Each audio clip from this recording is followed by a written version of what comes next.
থাকো। তো এখানে দেখতেই পাচ্ছ আমি নিয়ে নিয়েছি 2 কাপ পরিমাণ ময়দা। তো এর উপরে আমি দিয়ে দিলাম পরিমাণ মতো লবণ। তার উপরে আমি ছড়িয়ে দিলাম কালো জিরে। কালো জিরেটা অপশনাল, তোমরা এটা ইউজ করতেও পারো নাও করতে পারো। তো এর উপরে আমি দিয়ে দিলাম রিফাইন তেল। তার সাথে দিয়ে দিলাম অল্প পরিমাণ চিনি। তার উপরে আমি দিয়ে দেবো কাজু বাদাম পেস্ট। তো এই মিশ্রণগুলো আমি ভালো করে ময়দার সাথে মিশিয়ে নেব। তো গাইস, তোমরা দেখতে পাচ্ছ ময়দাটা খুব ভালো করে মেখে আমার লিচি কাটা হয়ে গেছে। তো এরপর আমি যা যা ভেজিটেবলগুলো ইউজ করব সেগুলি হচ্ছে বিনসের টুকরো, গাজরের টুকরো, পেঁয়াজ কুচি ও লঙ্কা কুচি। এর সাথে আমার লাগছে আলুটা আমি খুব ভালো করে ম্যাশ করে রেখেছি। তো এরপর তেলটা গরম হলে আমি ছেড়ে দিচ্ছি পেঁয়াজ কুচি।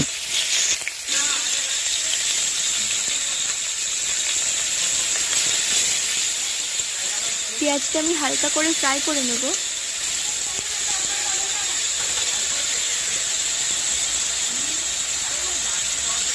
তার উপর আমি ছড়িয়ে দিলাম কাঁচা লঙ্কা কুচি।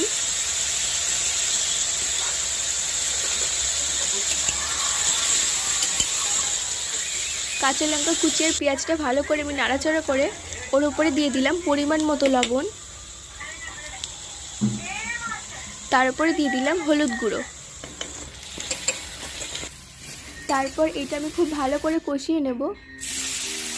তার উপরে আমি দিয়ে দিলাম ম্যাশ করে রাখা গাজর।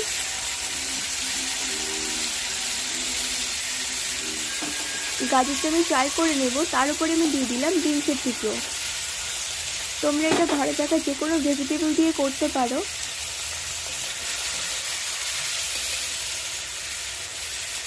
তোমরা চাইলে এর সাথে ফুলকপি ইউজ করতে পারো, আমি এটা অ্যাড করছি না। দিয়ে দিলাম হলুদ গুঁড়ো। তারপরে দিয়ে দিলাম পরিমাণ মতো লবণ। তারপরে আমি এগুলো হালকা করে ফ্রাই করে নেব। তার উপরে আমি দিয়ে দিলাম ম্যাশ করে রাখা আলু। তারপরে এগুলো আমি সব হালকা করে ফ্রাই করে নেব। দেখতেই পাচ্ছ হালকা করে ফ্রাই করা হয়ে গেছে।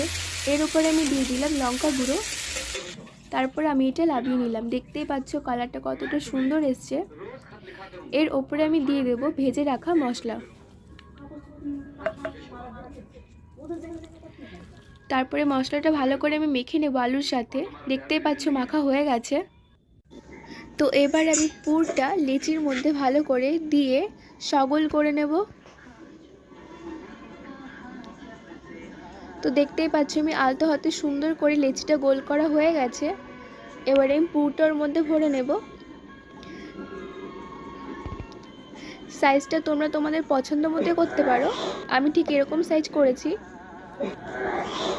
একে একে এরকম করে সব লিচিগুলো আমি তৈরি করে নেব। তো তোমরা দেখতেই পাচ্ছ পরোটাটা আমি সুন্দর করে বেলে নিয়েছি। ঠিক সাইজটা এরকম গোল করে করেছি। কতটা খাস্তা হয়েছে তোমরা দেখতেই পাচ্ছ।